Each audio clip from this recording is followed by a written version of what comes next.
Bentornati a tutti alla Cittadella, io sono Matt Kerus, con me ci sono Francesco Borgonovo e Massimo Salvati.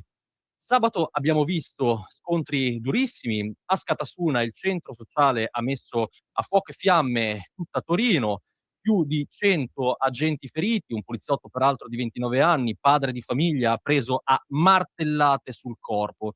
E dunque siamo in piena emergenza sicurezza, si parla delle bande di Maranza, si parla degli antagonisti violenti. E allora io faccio una domanda: stiamo forse andando fuori controllo? Manca il rispetto dell'autorità? E dunque, chiedo a te Francesco di rispondere proprio a questa domanda. Ma guarda, il rispetto dell'autorità manca di sicuro in varie forme. Secondo me sono 2 temi diversi che poi si tengono insieme per quanto riguarda l'atteggiamento che c'è in Italia nei riguardi delle forze dell'ordine, no, forze dell'ordine che in alcuni casi, sembrano quasi non liberissime di agire, ad esempio a Torino, cioè quasi in difensiva, no. Io guardate, lo sapete, non sono uno di quelli che, invocano lo stato di polizia e queste cose. Infatti anche un po' di dubbi su alcune cose di cui poi magari parleremo, tipo il fermo preventivo e queste cose qui, perché penso che poi, i cattivi, come dire, quelli che delinquono, alla fine della fiera se ne freghino di queste norme e lo facciano lo stesso. Poi magari c'è invece della gente, normale, tranquilla che va a manifestare e quello che succede è, che queste norme si ritorcono contro chi manifesta il dissenso, l'abbiamo già visto al tempo del Covid. Per cui sono molto cauto, Però però posso penso dirti una cosa Francesco, sì. scusami ti interrompo, è vero quello che dici, però insomma anche se non abbiamo avuto uno stato di polizia, comunque abbiam avuto appunto una situazione in periodo Covid in cui non c'era libertà alcuna di poter esprimere il proprio dissenso. Quindi anche se non era presente lo stato di polizia, comunque quelle persone che volevano liberamente dimostrare il dissenso non potevano. Quindi forse a questo punto tanto meglio avere uno stato che ha insomma una presa più rigida rispetto a queste posizioni, non trovi? Sì, è un'obiezione sensata, giusta. Io tendo sempre a non volere troppa invasione, no, quando c'è il diritto di manifestare il dissenso, proprio perché sono scottato da quello, ma può darsi che in realtà non cambi niente anche nell'altro senso. Il punto è, da un lato i Maranza, poi magari lo vedremo dopo, questa è una questione che non si risolve solo con l'ordine pubblico, ma con altri provvedimenti, tra cui secondo me la remigrazione, ma questo magari ne parliamo dopo. Per quanto riguarda Scatasuna, io non credo che ci sia un'emergenza sugli antagonisti in Italia, c'è però, lì una situazione di un centro sociale che da anni agisce così, lo sappiamo. Adesso abbiamo un video clamoroso che è stato ripreso da un videomaker, che stava lì di una, mi pare, testata giornalistica, però il punto non è che non si sapesse che Askatasuna faceva casino, no, lo sapevano tutti, le istituzioni cittadine hanno trattato col centro sociale, hanno cercato di, farlo entrare nella legalità, non mi sembra che sia servito a molto. Non so Massimo tu che ne pensi, perché qui c'è un dibattito, no, cioè qualcuno diceva serviva una transizione tranquilla, poteva entrare proprio adesso, no, lo fanno perché la grande polemica la sappiamo qual è. Lo fanno adesso per aumentare, no, lo stato di tensione, quindi avere norme repressive. Allora, io voglio dire una cosa, che sicuramente ci sono falle un po' da entrambi gli schieramenti. Da un lato la sinistra che giustifica per certi versi almeno alcuni elementi o sminuisce o utilizza la questione per attaccare il governo, dall'altra però voglio dire che se questi eventi, queste manifestazioni finiscono sempre nello stesso modo, con questi antagonisti che poi si scagliano contro le forze dell'ordine e mettono a ferro e fuoco una città, forse i servizi segreti potrebbero lavorare meglio. E perché non lavorano meglio? Perché non agiscono in modo preventivo? Secondo me è anche perché insomma, queste manifestazioni vengono lasciate a se stesse, vengono lasciati agire questi criminali, questi terroristi urbani, chiamiamoli così, e in un certo senso questo clima giova anche un po' al governo, perché giustamente Ah, tu sei di quelli quindi della strategia della tensione, cioè tu no, io penso che ovviamente dentro Askatasuna ci sono delle milizie e il giornale ha fatto un articolo dove addirittura parla di miliziani dalla Siria, cioè veterani di guerra che sono andati in Siria. In particolar modo c'è questo articolo molto interessante di Biloslavo che parla proprio di membri di Askatasuna andati a fare formazione in Siria durante la guerra di indipendenza, insomma, del Kurdistan, che poi non ha mai sì, perché noi portato. alla loro Questo è un liberazione. tema, guarda, io sono stato con questa gente all'epoca dei Notav, no? Ho fatto delle manifestazioni con loro, forse l'avevo già raccontato, ed erano militarmente organizzati in maniera perfetta, cioè arrivavano sul Esatto. posto a Chiomonte in Val di Susa con gli zaini, con dentro l'attrezzatura, c'era persino appunto qualcuno che si portava le pietre da casa, evidentemente gli No, ma piacevano poi la le cosa sue. scandalosa in questa faccenda è che erano organizzati addirittura con seconde linee di soccorso, che son venuti dei militanti dall'estero, cioè hanno trovato dei militanti francesi provenienti da centri sociali della Francia a queste manifestazioni. E io mi chiedo: com'è possibile che i servizi segreti, insomma, non agiscano in modo preventivo per impedire tali situazioni? Forse qualcuno ha insomma, giova da questa situazione. Con questo non voglio dire che il governo è complice, assolutamente no. Anzi, io penso che che queste manifestazioni non siano pacifiche a prescindere. Cioè, queste manifestazioni non sono altro che una doppia natura fatta per giustificare poi, la degenerazione. Perché se ci pensiamo un attimino nel dettaglio, che cosa è successo? Noi abbiamo visto un corteo iniziale con 15.000 persone circa, c'è chi dice 15, c'è chi dice 50.000, tutte queste persone che entrano e vanno insomma in riva al Po e fanno questa bellissima manifestazione, insomma, nei loro termini, e protestano contro Meloni. Poi magicamente arrivano questi squadristi rossi, chiamiamoli così, questi comunisti del centro sociale di Askatasuna che seminano il panico. Per me c'è una complicità tra le 2 faccende e questa complicità si evidenzia pienamente all'interno di una conferenza tenutasi a metà gennaio, dove Askatasuna annunciava questa manifestazione gigante che avrebbe portato poi a scontri con la polizia e Askatasuna stessa annunciava e invocava all'unità specialmente dopo la Però manifestazione. posso dirti una cosa, io ho parlato in radio con alcuni sindacalisti della polizia, alcune cose dicono: intanto è molto difficile controllare tutti, lì c'è un'organizzazione gigantesca e non è che possiamo andare a fermare Certo. chiunque. Leggo un post che ha pubblicato uno dei capi di Escatasuna che dice, perché poi c'è qualcuno che tira fuori gli infiltrati, black bloc e queste cose. Gira un video in cui si vede della gente vestita di nero entrare nel corteo, tutti scandalizzati, allarme black bloc. I black bloc non esistono più dal 2001 in Italia, è una categoria del nemico, cioè del mondo borghese, per circoscrivere chi per autotutela si copre la faccia e agisce nel conflitto. Non assumiamo il punto di vista della controparte, almeno noi. E poi dice: oh raga, mo anche basta, ripetiamo in coro, non c'era nessun infiltrato. Un corteo da migliaia di persone ha deciso di andare contro la polizia, Corso Regina era pieno. Sta retorica degli infiltrati per assolversi, non so, non porta da nessuna parte. Beh, mi Esattamente. pare anche una posizione Eh. peggiore, insomma, averlo dichiarato così apertamente, no, Francesco? No, però io, cioè, guarda, io sono molto sincero su questi temi, cioè io penso che esista il conflitto sociale, che si fa anche nelle piazze, si fa anche purtroppo delle volte in maniera violenta, non mi scandalizza, voglio dire, le abbiamo visti negli anni queste cose, ci sono. Alcune volte si possono controllare, altre volte no. Quando succede, secondo me è ridicolo e inutile fare il giochino di erano tutti pacifici. Non è vero, cioè c'è gente che va contro la polizia mi fa ridere anche quando l'attivista Piagnone, no, cioè una volta i duri dei centri sociali andavano, si aspettavano le manganellate, si scontravano e finiva cioè è lì, no, era una sorta di mondo parallelo, che io non voglio giustificare, però lo sapevano come funzionava. Adesso senti: "Oddio la polizia ci ha manganellato, oddio questo, oddio quell'altro". Cioè qui non è che avviene come la Diaz. Il mio timore è che delle volte la polizia si tiri indietro perché poi teme che ci siano, no, c'è lo sponsor politico degli attivisti che dopo: "Ah ecco la polizia assassina". Questo è una possibilità. Io però ragazzi voglio salutare, la ringrazio di essere con noi, una collega, che lavora per la trasmissione Far West, peraltro firma anche per il giornale, si chiama Bianca Leonardi ed è un'inviata della trasmissione di Rai 3 che va in onda questa sera, nella trasmissione di Salvo Sottile, che è stata sabato in manifestazione.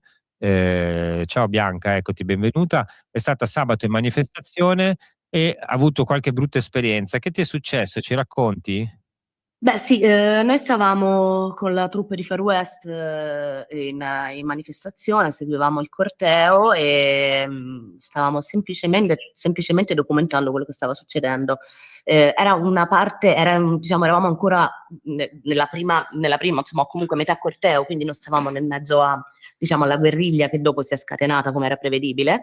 E io avevo un Osmo, una piccola telecamera, il mio operatore aveva invece una telecamera palese e è successo semplicemente che 6-7 persone, ora precisamente non ricordo, completamente incappucciate, ragazzini, perché erano veramente giovani, dagli occhi si vedevano,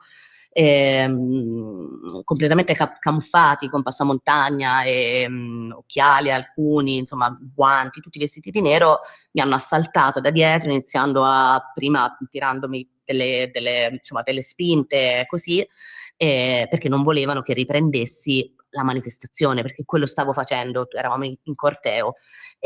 Dopodiché, appunto, mi sono stati dati 2 schiaffi, mi sono stata presa a pugni, scusate, a calci, non a pugni, quindi schiaffi e calci, e dopodiché mi hanno preso la telecamerina, l'Osmo, se la sono rubata e allo stesso tempo il mio operatore, che nel frattempo è arrivato lì, è stato anche lui preso a calci, gli hanno aperto addirittura lo zaino dietro, prendendoci tutta la strumentazione, maggior parte della strumentazione, microfoni, eccetera, e ce l'hanno distrutta, l'abbiamo ritrovata per terra, ecco, dopo Cioè, quindi poco, tu ecco. dici, no, anche se non eravamo nel pieno degli scontri, non è che fossero proprio pacifici questi qui già dall'inizio. No, lì è stata proprio una violenza gratuita, perché comunque io potevo essere chiunque, nel senso non è che avevo scritto giornalista come non avevo scritto Far West in faccia, potevo essere benissimo una che manifestava e con un Osmo, con una piccola telecamera, come fosse un iPhone,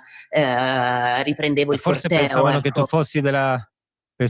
fossi della Digos. Forse ci sta, forse ho la faccia di una della Digos.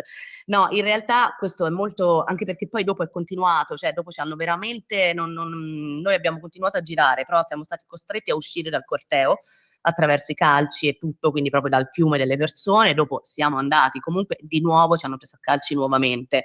Ora, il discorso è che Far West, io non voglio essere, però Far West ha seguito molto questa questione di Askatasuna, abbiamo fatto un'inchiesta, peraltro che pochi giorni dopo poi c'è stata la chiusura, diciamo, dello sfratto, ecco, vero e proprio, degli occupanti. Mi ha fatto strano il fatto che c'erano anche altri giornalisti oggettivamente lì, c'era il mio operatore con una palese, quindi ancora più, diciamo, visibile come giornalista, e si siano scagliati in questo modo dal niente su di me, nel senso, non lo so, però mi fa molto strano, però è stato veramente.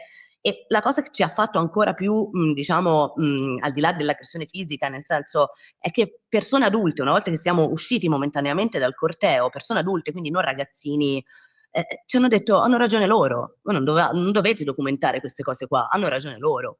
Quindi di fronte questo a rafforza. Un'aggressione, cioè senza Ecco, questo, nessun scusami se motivo. ti interrompo, però Massimo, stai No, dicendo una cosa, però No, dico, questo è il tema, scusa, te la metto lì, no? Però qui c'è una cosa, cioè c'è il fatto che oggi e ieri si leggono tutte queste cose, non si può, pochi violenti non possono infangare una manifestazione pacifica.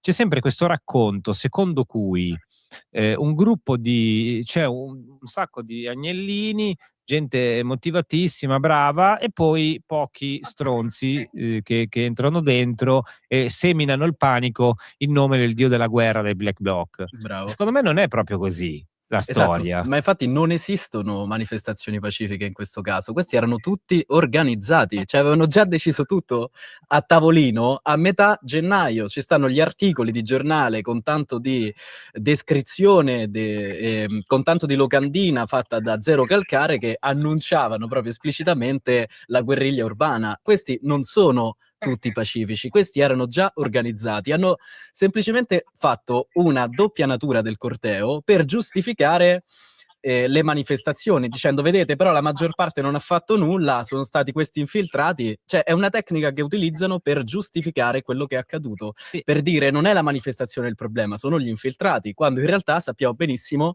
che infiltrati e corteo pacifico erano tutti quanti d'accordo.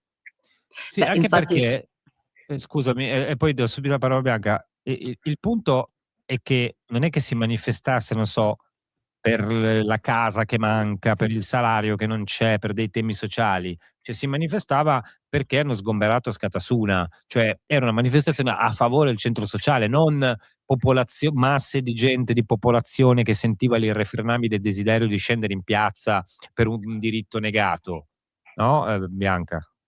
Certo, sì, no, infatti si parla di questo assolutamente, ma come stavate appena dicendo, cioè basta pensare che comunque il grido, tra virgolette, che è anche ovunque si legge su quello che i manifestanti stessi hanno pubblicato, è dovevate pensarci prima di fronte alla guerriglia urbana e a tutto. Quindi ecco, diciamo che si parla di, poi per carità che in ogni manifestazione ci possano essere persone che credono in un ideale, qualunque fosse l'argomento, questo è chiaro.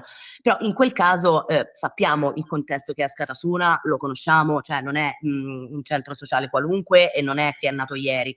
In quel caso lì era una cosa, per quanto pensi io, estremamente organizzata, estremamente controllata, con un bel sistema dietro di controllo, organizzazione e gestione, ecco. E quello che fa più strano, appunto, è il fatto che, come dicevi Francesco, si parla tanto di libertà, di democrazia, di diritti negati, però i diritti negati anche qua valgono da una parte sola, perché se io non ho la libertà, io come giornalista, come categoria, di fare il mio lavoro, cioè c'è una libertà che vale di più, una libertà che vale meno.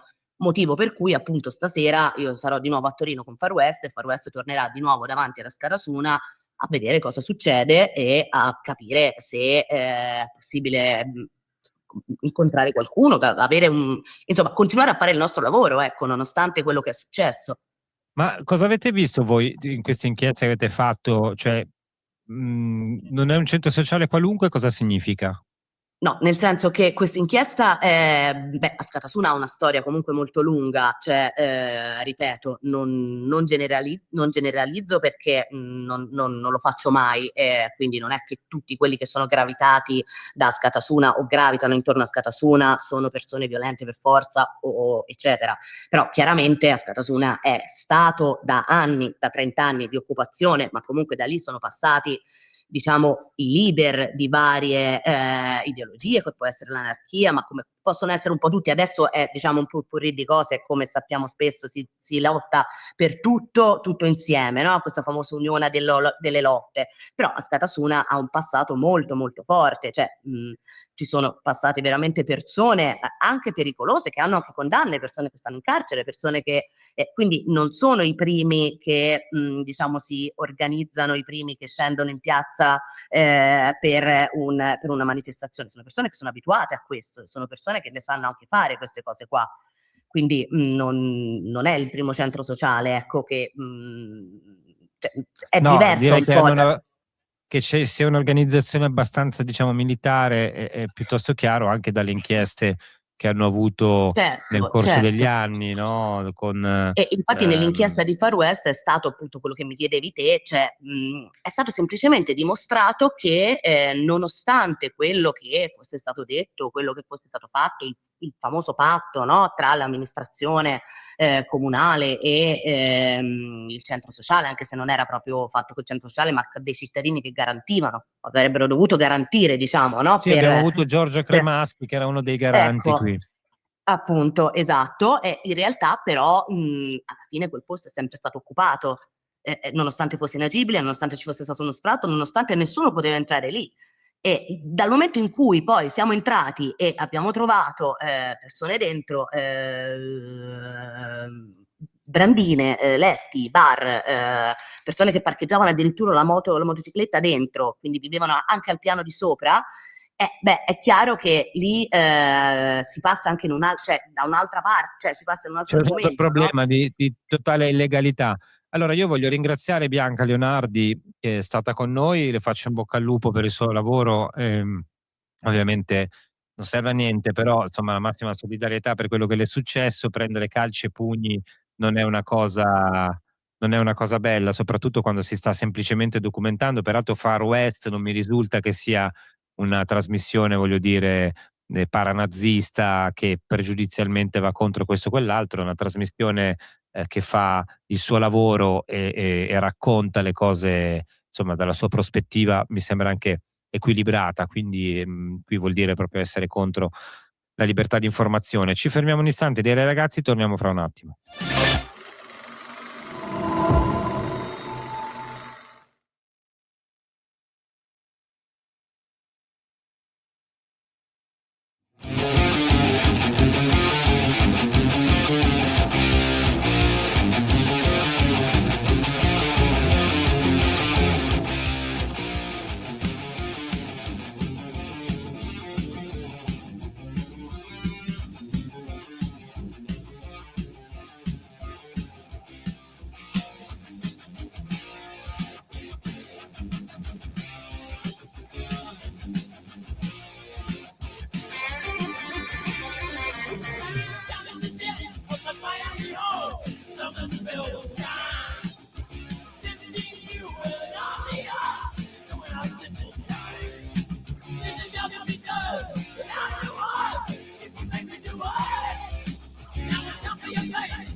Eccoci qui, la cittadella, Matt Kerus, Francesco Borgonovo e Massimo Salvati. E dunque stavamo parlando di Askatasuna, dell'inchiesta, della violenza gratuita, insomma, di questi apparentemente, ma neanche tanto, manifestanti pacifici. E insomma, Francesco, la situazione mi sembra Io non abbastanza direi tanto violenza gratuita, sai, perché non è mica tanto gratuita, è gradita a loro, ma gratuita no. Voglio salutare i nostri ospiti primi che dibatteranno con noi. Abbiamo sentito prima Bianca Leonardi, saluto Rachele Scarpa, deputata del Partito Democratico, che Buongiorno. ringrazio. Grazie a voi. E poi c'è Claudius Tanasel, che è vicepresidente del Consiglio Comunale di Prato per la Lega Nord, e poi andremo a salutare anche Maurizio Marrone, che è l'assessore della regione Piemonte, che ci deve dire alcune cose su Askatasuna. Però io vorrei sentire prima Rachele Scarpa su questo. Cerchiamo proprio di essere come dire, meno ideologici possibile. Cioè, qui c'è un centro sociale, si sapeva che aveva qualche problemino, diciamo, con la giustizia, da lì uscivano i notav, tutta questa cosa qua.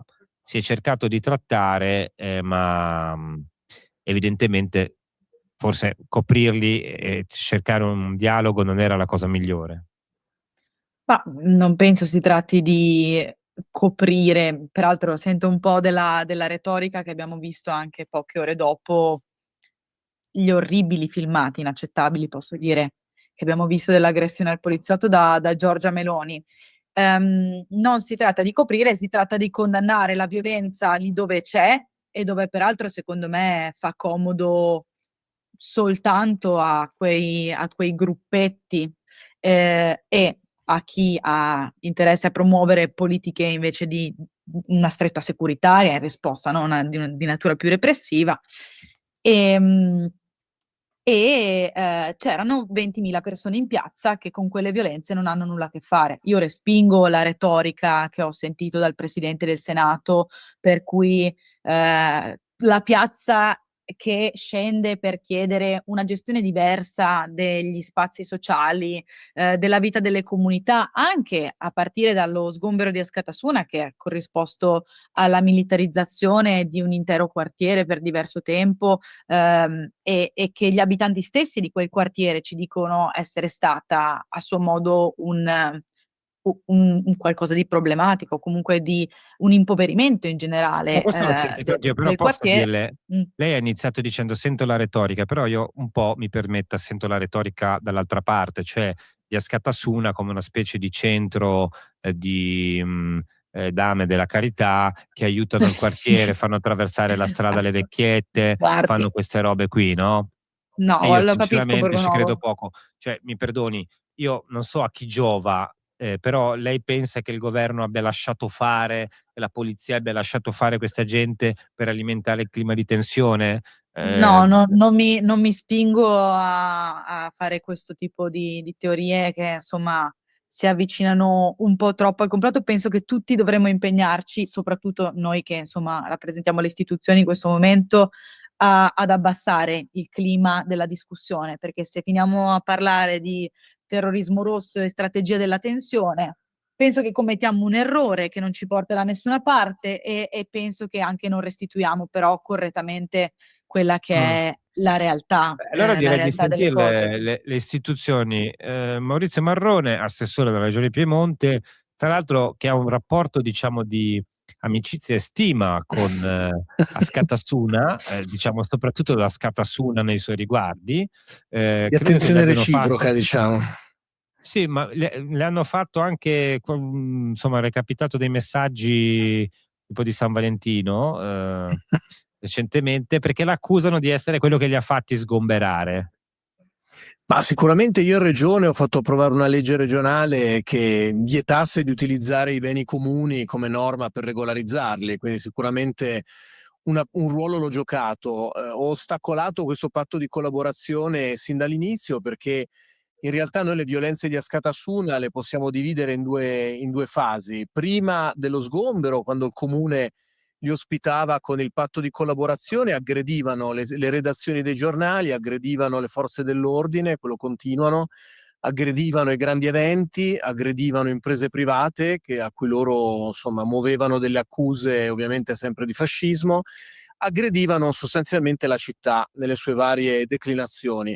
Dopo lo sgombero, loro adesso cercano semplicemente di rimpossessarsi di quell'immobile e quindi in ogni manifestazione cercano di aggredire le forze dell'ordine che presidiano quell'immobile e impediscono che torni ad essere una sede logistica di un gruppo che pratica la violenza politica, banalmente, che la pratica da anni, da decenni, in Val Susa, a Torino e in ogni manifestazione italiana dove si sia preordinato di creare disordini di piazza. Diciamo che sicuramente il PD, in particolare il PD di Torino col sindaco Lo Russo, aveva una responsabilità con questo patto di collaborazione di fornire una sorta di copertura politica a questa realtà che ha aumentato l'escalation di violenza sentendosi evidentemente le spalle coperte, e adesso anche dopo lo sgombero ha una responsabilità perché questo immobile è rimasto in un limbo amministrativo, cioè lui continua a dire che gli animi sono troppo caldi per decidere cosa farne, e quindi gli antagonisti continueranno finché la città di Torino, che è proprietaria di quell'immobile, non lo assegna a qualche altra realtà sociale legale, una cooperativa sociale, un'associazione, una fondazione, qualsiasi cosa che faccia sociale vero, non che nasconda dietro così presunte attività filantropiche quella che è la violenza politica. Perché io vorrei dire alla dottoressa Scarpa, che ho sentito poc'anzi, che le attività che venivano svolte lì, quelle cosiddette sociali, erano lo sport, però era l'Antifa Box, quindi era addestrare i militanti allo scontro fisico, oppure c'era lo sportello Prendo Casa, che è l'organizzazione dei picchetti per impedire gli sfratti. Però è bello, posso dire che è un bel nome. Erano queste, insomma, quelle sociali. No, mi permette, Assessore, posso dire che cioè, è bello, Prendo Casa, mi piace. Cioè, come concetto, la fantasia scelgo io, vado dove mi pare, è bello, funziona. Mi stupisco che non abbiano anche tipo un'attività di chimica, dato che si sono divertiti a lanciare Molotov ai poliziotti. No, vabbè, adesso facciamo anche le cose, e poi il meccano col martello, cioè queste cose qua. Adesso non scadiamo, Massimo, subito. Però dico due cose per i nostri politici, così una provocatoria per ciascuno. La prima è per l'assessore Marrone, che è questa. Io quando vedo, non so, lo stadio, gli ultras, manifestazioni di altro colore, diciamo, l'abbiamo visto con la remigrazione di recente, cose simili, c'è sempre un presidio di polizia enorme, e pullman che vengono fermati, controlli, cose, cioè non si riusciva a beccarli prima questi, cioè lo sappiamo che vengono dall'estero, no? A Scattasuna li abbiamo visti già dai tempi dei Notav. Mi chiedo, si poteva fare qualcosa di più? È che se solo 1000 su 20.000, solo tra virgolette 1000 su 20.000 hanno preso le armi in questo corteo, è proprio perché la questura e la prefettura hanno messo filtri e posti di blocco a tutti i caselli e agli ingressi della città, fermando dozzine di mezzi e sequestrando preventivamente un intero arsenale.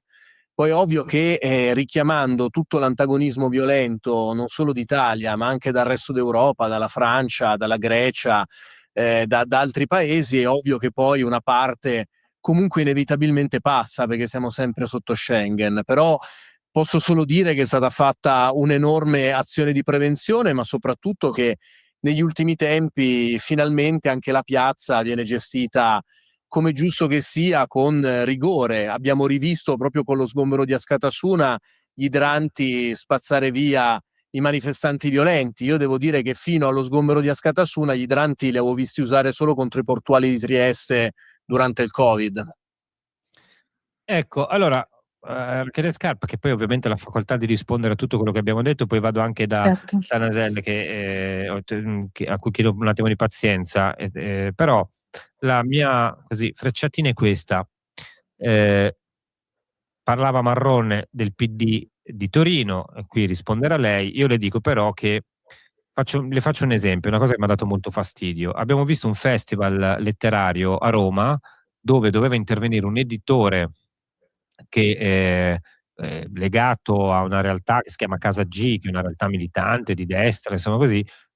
fior di intellettuali, compresi alcuni piemontesi, tra cui Barbero, hanno chiesto che fosse censurato questo editore, ne abbiamo parlato anche qui.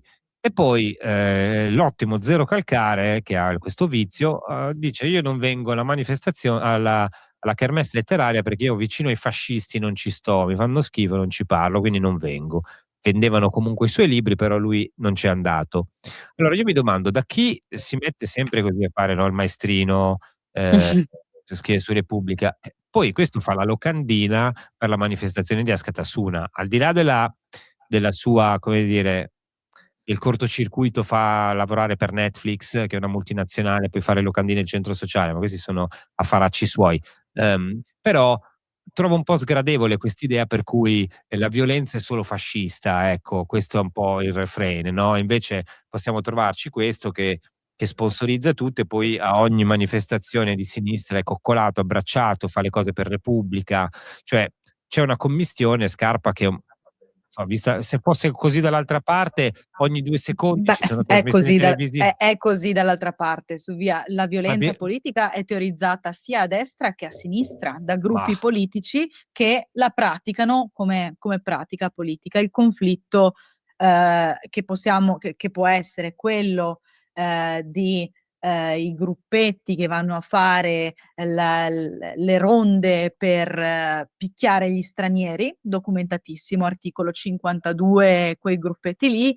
Possono essere i pestaggi dei giovani di Casa Pound fuori dai licei di Firenze, e sono anche poi quei pezzi di movimento legati ai centri sociali, una storia politica che peraltro non mi appartiene per niente, se posso dire, che pure teorizzano nel momento mettiamo che sia del... vero, secondo me non lo è, ma mettiamo che sia Mm, vero. mm, Però io vedo e partecipo, perché sono un deficiente, mm, partecipo a decine di trasmissioni televisive da anni, in mm. cui l'ultima settimana scorsa, in cui mi viene detto: ecco le commistioni del governo con i fascisti, e i Ma è una fascisti al retorica che c'è cameriere, c'è un è una, fascista nella minestra. guarda, Ora è una avessi retorica visto. che c'è da entrambe le parti. Poi io che vengo dal mondo della sinistra, insomma, e che sono nel solco della tradizione politica di Guido Rossa, che dalle Brigate Rosse è stato ammazzato, posso condannare con un certo tipo di coerenza anche quelle che sono le evoluzioni, diciamo, poi anche secolarizzate a loro modo di quegli anni lì. C'è qualcuno che in questo momento sta al governo che con quella storia tanto i conti non l'ha fatta, anzi se la rivendica e rivendica una continuità. Quindi un po' di differenza sulla storia da questo punto di vista c'è. Mi interessava anche la discussione sulla fiera del libro, più Sì. libri, più liberi. Guardi, se mi chiede cosa avrei fatto io in quel contesto, probabilmente sarebbe stato andare a più libri, più liberi a cantare Bella Ciao e a contestare la presenza della casa editrice fascista. Io non penso che in democrazia la libertà di espressione sia assoluta. La libertà di espressione in democrazia è sempre limitata da tutti gli altri diritti inviolabili che dovrebbero insomma sorreggere tutta l'impalcatura. Quindi su questo possiamo discuterne volentieri di qual è il confine, anche perché penso che tanti che si stia oltrepassando ampiamente, insomma, già in questo momento sono in campo ideologie che teorizzano che alcune persone hanno più diritti di altri in virtù di criteri da loro decisi. Per me questo è un problema. Poi ne possiamo discutere, siamo in democrazia appunto, non verrò a picchiarvi e spero che voi non picchierete me, ecco. Ci mancherebbe, però a me Sì. posso aggiungere giusto una cosa. Allora, io vorrei capire tutta questa mania del fascismo, no? Però la Costituzione non dice che è vietato essere fascisti, dice che è vietata la ricostituzione del Partito Nazionale Fascista. Ora, abbiamo anche varie sentenze della Corte di Cassazione che dicono che l'apologia al fascismo è reato soltanto ed esclusivamente se comporta un pericolo di ricostituzione del Partito Nazionale Fascista. Ora, Ma infatti vede qualcuno che sta impedendo attivamente Come Dai no? numerosi esponenti. L'altro giorno avete fatto, insomma, il PD, il 5 Stelle, Stiamo più parlando di Europa e gente altri, sono entrati al stiamo Parlamento, gli parlando hanno di cantato gente Bella però Ciao per impedirgli a fare che le si cose. associa e che organizza e che si fa votare da clan mafiosi, ragazzi. Ma Di che perché, cosa stiamo scusa, ma i parlando? clan mafiosi non ce l'hanno comunque dalle loro fila i partiti tradizionali.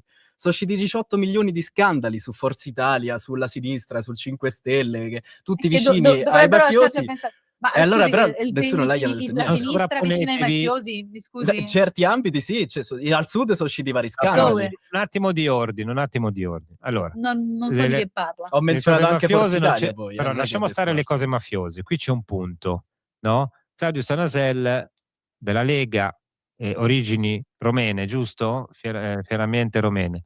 È un sostenitore della remigrazione, no? Mm.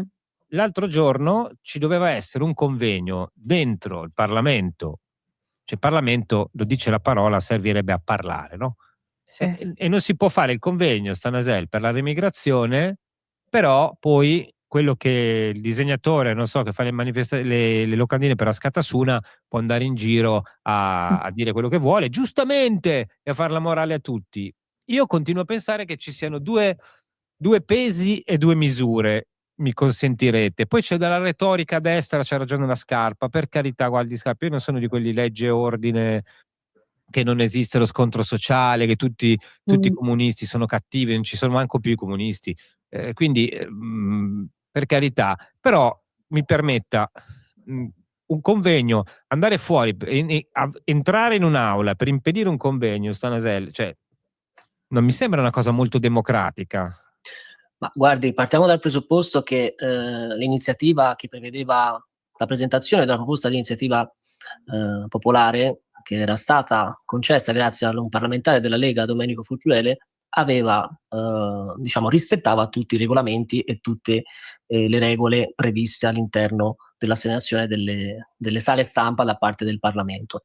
La cosa che mi fa sorridere, probabilmente vengo da un'esperienza ormai decennale di attività politica nella rossa Toscana, o meglio, così la chiamavano un tempo, oggi sta diventando sempre più azzurra e si sta schiarendo, e siamo abituati a questi metodi antidemocratici. Però quello che noto ultimamente è questo, nuovo livello, e cioè alzare la voce intonando, come succede spesso, il bella ciao di turno, quando di fatto non si hanno più contenuti, non si hanno più proposte, non si ha neanche più la dignità e il rispetto davanti ai cittadini.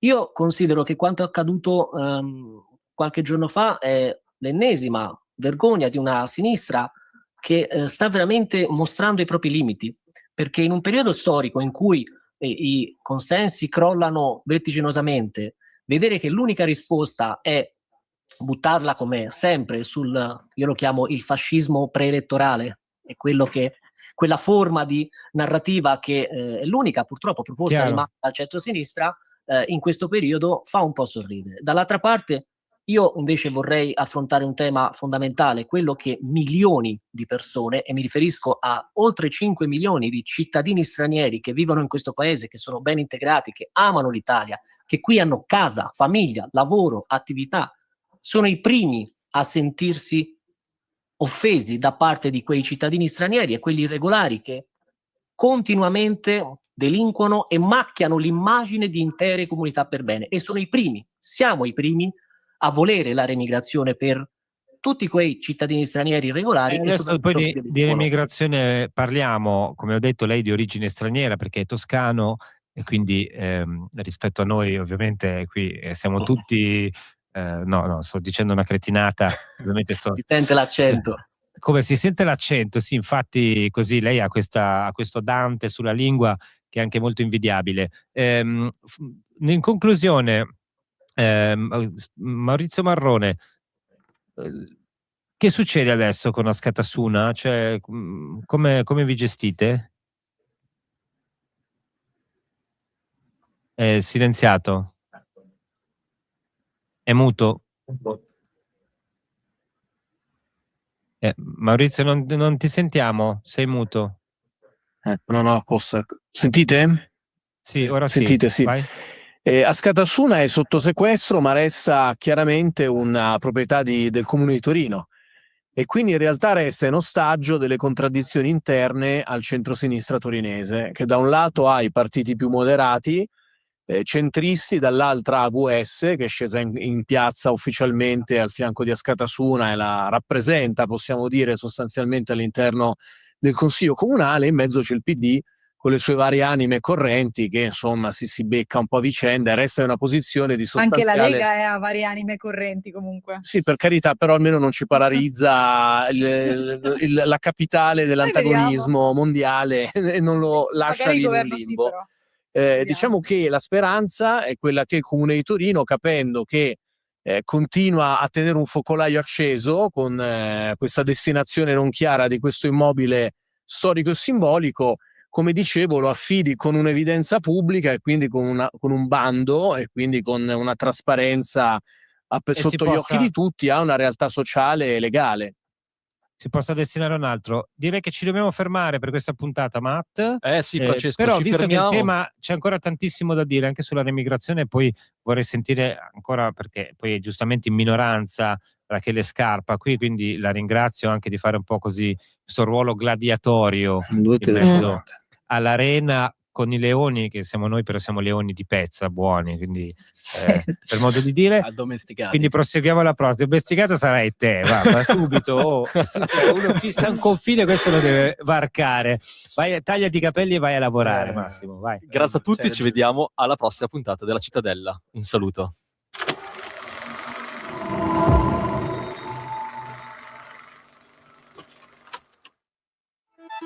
Stai